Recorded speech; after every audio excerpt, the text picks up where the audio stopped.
سلام طعنا بالليكم لكم كبرات فتوات تخاتلت زيناتات تግራይ هورايزن نዚ ساعات بصحنا حدش معبالاتات واناو زيناتات بزرزر كنغركم ኢና سبسكرايب لايك شير እንዳገበርኩም زيناتاتنا كساب مودعتا كتكتاتلو نعدمكم فلما أمريكا قبل اللي استمرتوا أزواورتي أطوار معقب أويجا أمريكا نوج السودان حوي يناددو لو ويساور له قبل عزبرتهم شو تور كسباتن تكالاتن أطوار معقب أوريدا أمريكا تعب السودان زكاير زلو وج حد بمدقاف نتخونتات يقادو له يوم إلى قبل العلم مرمرا زرخبت لهم شو تور كسباتن تكالاتن معقب أويجات لهم اتمعقب بقدامنت نسراوي السودان بالجنرال عبد الفتاح البرهان زمراح زلهم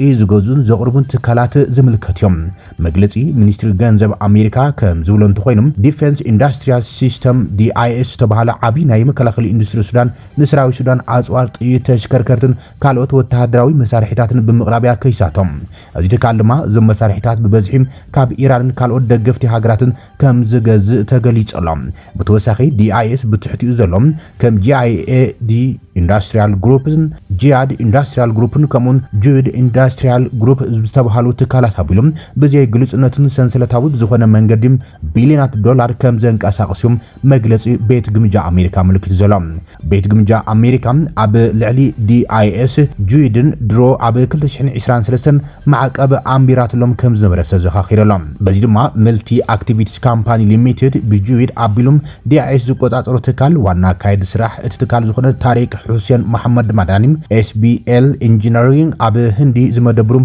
ናይ ፈንጂ አፍራይ ትካል ዋና ስራሕ ፈጻሚ አሎክ ቾዳ ሄሪም ፕሮቴክስ ትሬድ ሊሚትድ አብ ሆንግ ኮንግ ዝርከብ ትካል ድሮናት ካብ ኢራን ገዚኡ ንሰራዊ ሱዳን ዳግማይ ይሸይጥ ከም ዝነበረ እዩ ተረጋጊጹ ዘሎ ዋና ካይድ ስራሕ ካምፓኒ ምፍራይ አጽዋር አሕመድ አብደላውን በቲ ማዕቀብ አሜሪካ ኢላማ ተገቢረመሎም እዞም ሽዱሽተ ማዕቀባት ንሰራዊት ጀነራል አብዱልፈታህ አልብርሃን ዝድግፉ አካላት ዝተወሰዱ ስግምትዮም ብኻልእ ወገን ድማ ንሓይልታት አርኤስኤፍ ብምድጋፍ ዝተኸሰም ታለንት ብሪጅ ተባሃለ አብ ፓናማ ዝርከብ ትካልውን ማዕቀብ አሜሪካ ተአውጅ ለሎም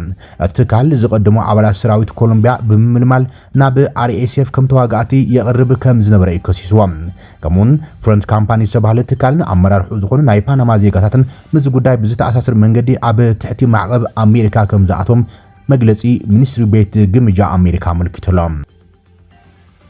ኮሚሽን ፖሊስ ትግራይ ካብ መቀለን ካልኦት ዞባታትን ተበጊሶም ናብ አዲስ አበባን ካልኦት ክልላትን ብለይቲ ዝግበሩ ናይ ህዝቢ መጓዓዝያ አውቶቡሳት ጉዕዞም ሙሉእ ብሙሉእ ከም ዝኣገደ ፍሊጦሎም እቲ ስጉምቲ ዝተወሰደ እተን ብለይቲ ዝንቀሳቐሳ አውቶቡሳት ክጓዓዛን ከሎም ኣብ ልዕሊ ህዝቢ ናይ ሓደጋ ትራፊክን ጸጥታን ስጋኣት ይፈጥራ ከም ዘሎም ብምጥቃስዮም ብተወሳኺ እቲ ብለይቲ ዝጓዓዛ አውቶቡሳት ንዘይሕጋዊ ምስጋር ደቂ ሰባት ምስጋር ስደተኛታት መሰጋገሪ ይኾና ከም ዘሎም ካብ ህዝቢ ጥርዓናት ከም ዝበጽሑ ፖሊስ ትግራይ ገሊጹ ዘሎም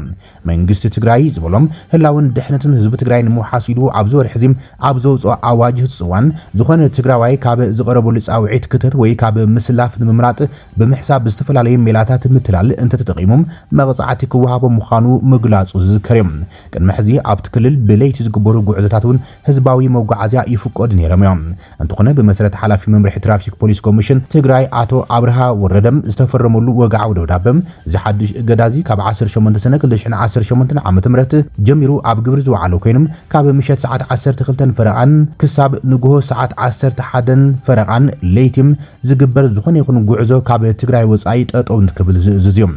እቲ ናይ ምእጋድ ውሳነ ካብ ቢሮ ትራንስፖርት መራኸብን ብ13 ሰነ 2018 ብዝተጻሕፈ ደብዳቤ መሰረት ገይሩ ዝተወሰደ ምዃኑ ተገሊጾም ፖሊስ ትግራይ ነቲ ናይ ህዝቢ ጉድኣት ንምክልኻል ኣብ ባይታ ዘሎ ኩነታት እናተኸታተለም ምስ ኣባላት ፖሊስ ትራፊክን መርመርቲ ኣካላትን ብምትሕባር ጽኑዕ ቁጽር ክገብር መምርሒ ኣመሓላሊፎሎም ፖሊስ በዚ መንገዲ እዚ ነቲ ኣብ ባይታ ዘሎ ጸገማት ድሕነት ንምፍታሕ ጽኑዕ ቁጽር ከካይድ የለሎም ዝሓድሽ ናይ ለይቲ ጉዕዞ እገዳን ሙሉእ 7 ዞባታት ፖሊስ ትክልል ተመሓላሊፉ ከም ዘሎ እቲ ደብዳቤ ብሪሆሎም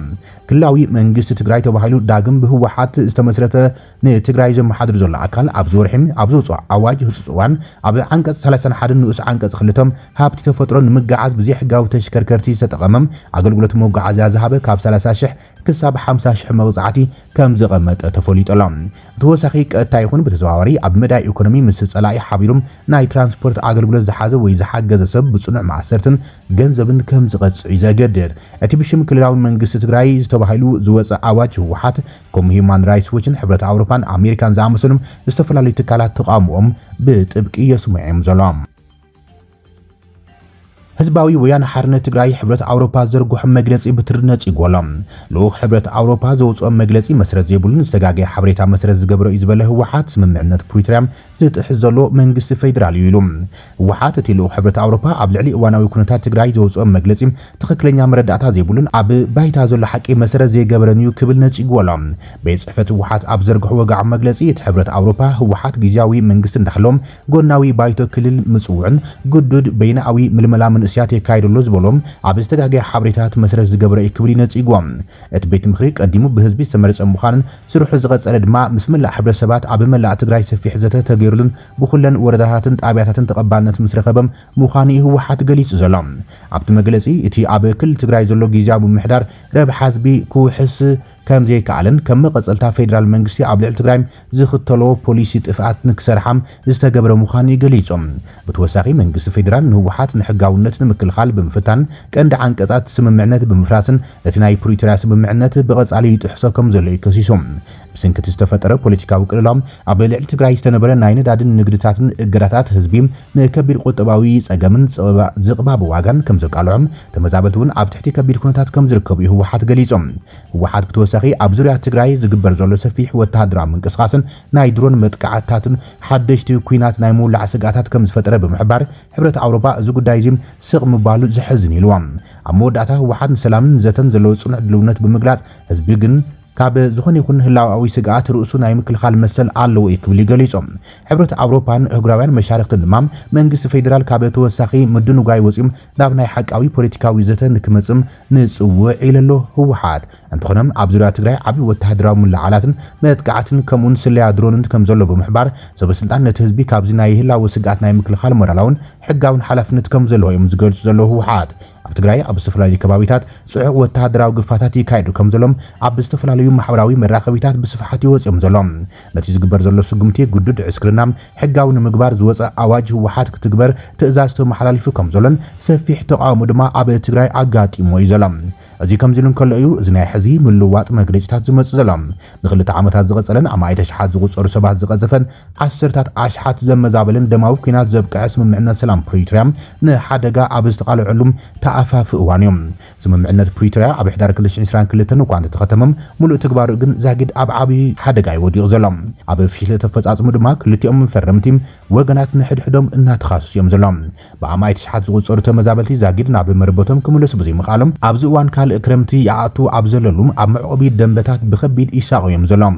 እቲ ብፌደራላዊ መንግስቲ ኢትዮጵያ ተነቢሩ ዘሎ ኣዋጅ እገዳታት ነዳድን መሃያ መንግስቲ ሰራሕተኛታት ድማ ነቲ ዝቕባበ ዋጋ ብዝያዳ ኣጋይድዎም ንቁጠባዊ ንጥፈታት ትግራይ ኣልሚስዎ ከም ዘሎ ሕብረተሰባት ይገልጸሎም ህወሓት ኣብ መግለጺኡ ንግዝያዊ ምምሕዳር ትግራይ ረብሓ ህዝቢ ትግራይ ንጎኒ ገዲፉም መሳርሒ ፌደራላዊ መንግስቲ ኮይኑ ከም ጸንሐ ይኸይስዎም ብተወሳኺ ህወሓት ሕብረት ኣውሮፓ ነቲ ፌደራላዊ መንግስቲ ዝገብሮ ዘሎ ጥሕስታት ስምምዕን ሰላም ስቂሉ ብምርኣዩን ጣዕሳ ከም ስሙዕ ገሊጾም ሰላም ስትራቴጂካዊ ምርጩ ምዃኑ ደጊሙ ብምግላጽ ሕብረት ኣውሮፓን ካልኦት ህጉራውያን መሻርክትን ንፌደራላዊ መንግስቲ ናብ ሓቀኛ ዘተ ንኽመጽም ጸቕጢ ክገብሩ ይጸውዑ ዘሎም ይኹን በር ህዝቢ ትግራይ ብስንክቲ እናገረደ ዝመጽእ ዘሎ ወተሃደራዊ ስጋት መሰል ርእሰ ምክልኻሎም ከም ዝኽብር እዩ እቲ መግለጺ ኣመልኪቱ ዘሎ ኣሜሪካን ሕብረት ኣውሮፓን ኣብ ልዕሊ ህወሓት መሰረት ብምግባር ዝዘርግሖ ጥንኩር መጠንቀቕታን ከቢድ ጸቕጢ ዘስዕብ ድማ ንቀዳማይ ሚኒስትር ኣብይ ኣሕመድ ናብ ሓደገኛ ውሳነ ክደፋፍኡ ከም ዝኽእሉም ተንተንቲ ፖለቲካ ድማ በትኻለ ገጽ ይገልጽዮም ዘሎም ቀዳማይ ሚኒስትር ኣብይ ኣሕመድ እቲ ብሕብረት ኣውሮፓን ኣሜሪካን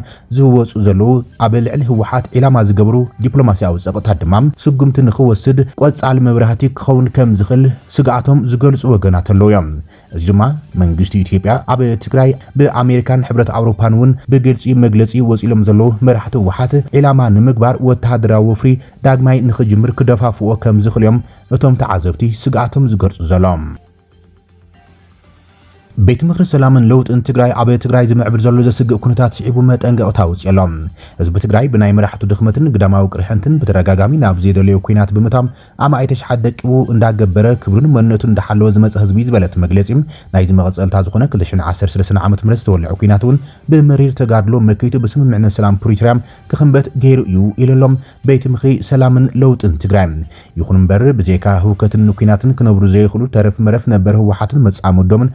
ስምምዕነት ፕሪቶሪያ ብምፍራስ ነጋሪት ኩናት ዋላን ተጎሰሙም በተስካዕ ሕዚን ናሳወር ወዝመፁ መንገዲ ህዝቢ ትግራይ ከም ዘይቀበሎም ስለ ዝተረድኡ ዓፈናን ዕብዳን ናይ ሕጊ ቀሚሽን ንምኽዳን አበ ቀረባም ንሕገ መንግስቲ እቲ ሃገርን ክልልን ሓዊሱ ንኩሎም ሕግታትን ደንብታትን ማሕበረሰባዊ ልምድታትን ልምምዳትን እንኮላይ ሰብአዊ መሰላት ደቂ ሰባት ንምሕላም ብሕብራት መንግስታትን ዓለም ለኻዊ ትካላትን ጸድቁን ሃገርና ዝተቀበለቶም አዋጃት ዝጥሕስ ህላዊ ድሕነት ህዝቢ ትግራይ ንምሓስ ዝወፀ አዋጅ ቁጥሪም 336 ዝባር 2018 ዓ.ም ዝተሰመየ አዋጅ ባዕሉ አውፅኡን አጽዲቁን ዓመታት ንድሕሪት ተመሊሱውን ክፍጽም አብ ምንቅስቃስ ይዝርከብ ይብል ዋላ እኳ ህዝቢ ትግራይ ነዞም አውፅዎም ዘሎ ብዝመሰሉን ጭካንን ድሕረትን ዝተመልኦም ሕግታት ኣብ ልዕሊኦም እናተፈጸምዎም ጸላዕላ እናበሉውን እንተጸንሐም ሕዚ ድማ ብሕጊ አራዊት አደጊፎም ናብ ዝኸፍእ መከራ ከም ዘእትዎም ለውጢ ሃሪፎም ቃልሲ ናይ ዝጀመሩ ጀጋኑ ተጋሩ ቤተሰብ ናይ ምስቃይን ሃፍቶም ናይ ምዝራፍን ሽውሃቶም ከም ዝተኸፈተ ርዱእ ዝበለም ቤት ምኽሪ ሰላምን ለውጥን ትግራይ ስለዝኾነ ድማ ዋዕላ ቤት ምኽሪ ንሰላምን ለውጥን ትግራይ ነዚ ብሓፈሻ ፀረ ደቂ ሰባት ብፍላይ ድማ ፀረ ህላወ ተጋሩ ዝኾነ ሕጊ ብትሪ ከም ዝቃወሙ ገሊጸሎም ኣብ ተግባር ከይውዕል ድማ መላእ ህዝቢ ትግራይ ብፍላይ ድማ ተሓለቕቲ ሰብኣዊ መሰላትን ትኹረት ትግፋን ሕግን ዝኾንኩም መንእስያት ትግራይ ኩሉ ዓይነት ቃልሲ ክትገብሩ ንጽውዕ ኢሎም እዚ ሕጊ ኣብ ልዕሊኡ ከም ዝተገለጸ ብዓብዩ ንሕገ መንግስቲ ሃገር ደኻዕኻ ዘበለን ሃገር ዝፈረሙቶም ኮነ ዘጽደቐቶም ዓለም ለኻውያን ህብራውያን አዋጃትን ውዕላትን ዘማረስሕ ስለ ዝኾነ መንግስቲ ፌደራል ብሓደ ወይ በትኻል መንገዲ ኣብ ትግራይ ሕግን ስርዓትን ተተኺሎም ኩሎም ናይ ፖለቲካ ኃይልታት ኮነ ህዝቢ ትግራይ ዝኣመኑሉ ስርዓት ክሳብ ዝትከል እዚ ዓማጽን ፀረ ህዝብን ጉጅለ ዘውጾም አዋጃትን ደንብታትን ኮነ ንውግእ ዝጠቕሙ ሃፍቲ ንምእካብ ዘውጾም ናይ መሬት ጨረታታት ኮነ ናይ ንብረት መሸጣታት ብሕጊ ክእግድ ኣብ ፌደራል ኮነ ኣብ ክልል ተቐባልነት ከም ዘይህልዎም ኣብዚ ዝሳተፍ ዝዕድግ ኮነ ዝመሓላለፈሉ ግለሰቡን ፌደራላዊ መንግስቲ ውድቂ ከም ዝገብሮን እዚ ሕጊ አራዊት ኣብ መሬት ትግራይ ተፈጻምነት ከም ዘይህልዎን ክገብርን ሕጋዊ መስርሕ ክእውጀሉን ንጽውዕ ኢሎም ንሰብ ሃፍቲ ትግራይ መፈጸምቲ ትካላትን ጉጅለ ህወሓት ዕድመ ስልጣነይ ንምንዋሕ ኣይሞቱለይን እዮም ዝበሎም መንእስያት ካብ ምእሳር ብተወሳኺ ንኩናትን ንውልቃዊ ቤተሰባውን መህጠሪ ጅቦኦም ገንዘብ ዝእክብሉ ሕጊ የውፅ ምህላሙን ፍሉጥ ዝበለ ቤት ምኽሪ ሰላም ለውጥን ነዚ ከዓ ዝተዓቀበ ሃፍቲ መንግስትን ህዝብን ትግራይ ናይ ምሻጥን ምድላዋት ይገብሩ ስለ ዘሎም ኣብ ከምዚ ዝበለ ወራር ኢድኩም ከይተእትዉ ደጊምና ንጽውዕ ክብልዮም ቤት ምኽሪ ንሰላምን ለውጥን ትግራይ ኣብ ዘርግሑ መግለጺ ኣጠንቂቑ ዘሎም ህወሓት ዓብይ ዝተባሃለ ስጉምቲ ወሲዳ ንፖለቲኮ ሚሊተሪ ትግራይ ሙሉ በሙሉ ከም ዝተቆጻጸረት ዘአወጀት ህወሓት ውሽጣዊ ስትራቴጂካዊ ዝተባሃለ ስጉምቲ ከም ዝወሰደት ምንጭታት ዜና ካብ መቐለ ረጋጊጾም ሓላፊ ወተሃደራዊ ኢንተለጀንስ ሰራዊት ትግራይ ኮሎኔል ተወልደ ገብረትንሳይ ተወልደ ዕንበብ ካብ ሓላፍነት ከም ዝኣገረቶም እቶም ምንጭታት ጸብጺቦም ደደቢት ሚድያ ሒዛቶ ኣብ ዝወጸት ሰበር ዜና እቲ ኮሎኔል ብውሳነ ፖለቲካዊ መሪሕነት እቲ ንሴንትራል ኮማንድን ወተሃደራዊ ካውንስልን ዝመርሕ ዘሎ እዩ ተባይሩ ክትብል ኣመልኪታ ሴንትራል ኮማንድን ወተሃደራዊ ካውንስልን ዝመርሑ ድማ ዶክተር ደብረጽዮን ገብረ ሚካኤል እዮም ኮሎኔል ተወልደ ዕንበብ ወይ ድማ ተወልደ ገብረትንሳይ ብስግረዶብን ምስ ጸላኢ ርክብ ብምፍጣርን ብዙሓት ኣብ ማሕበራዊ ሚድያ እንትኸስዎም ቅድሚ ሕዚ እናተሰምዐ ነይሮም እንተኾነ ግና ብወግዒ እቲ ኮሎኔል ኣብቶም ዘቐርብሉ ክስታት ገበን ኢድ ብዛዕባ ዘለዎ ምዃኖም ዝተባሃለ ነገር የለን እዮም እንተኾነ ግና ክሳብ ሎሚ ተባይሩ ዝብል ዜና ዝወፅም ኮሎኔል ተወልደ ዕንበብ ምስቲ ኣብ ትግራይ ዘሎ ብህወሓት ዝምራሕ ፖለቲካ ወተሃደራዊ መሪሕነት ብወተሃደራዊ ኢንተለጀንስ እናመርሐ እዩ መፅኦም ከም ሓበሬታ ደደቢት ሚድያ ኮሎኔል ተወልደ ዕንበብ ብግዚያውነት እዩ ካብ ስርሑ ተኣጊዱ ዘሎ መተካታት ኮሎኔል ድማ ካልእ ሰብ ተመዲቡ ከም ዘሎ ጸብጺባ እዚ ዓብይ ስጉምቲ ህወሓት ድማ ምስቲ ካብ ደገ ህወሓት ዝበፅሖ ዘሎ ጸቕጢ ተወሲኾም ካብ ውሽጢ ዝስምዑ ዘለዉ ምዕባለታት ድማ ናብ ተወሳኺ ፈተናታትን ውሽጣዊ ምትፍናንን ከእትዎ ከም ዝኽእሎም ተዓዘብቲ ዝገልጾም ክቡራትን ፍትዋትን ተኸታተልቲ ዜናታት ትግራይ ሆራይዘን ይስዓት ዝበልናዮም ሓደሽቲ ምዕባለታትን እዋናዊ ዜናታትን ዛዚምና ኣለና ንምክትታልኩም ነመስግን ሰላም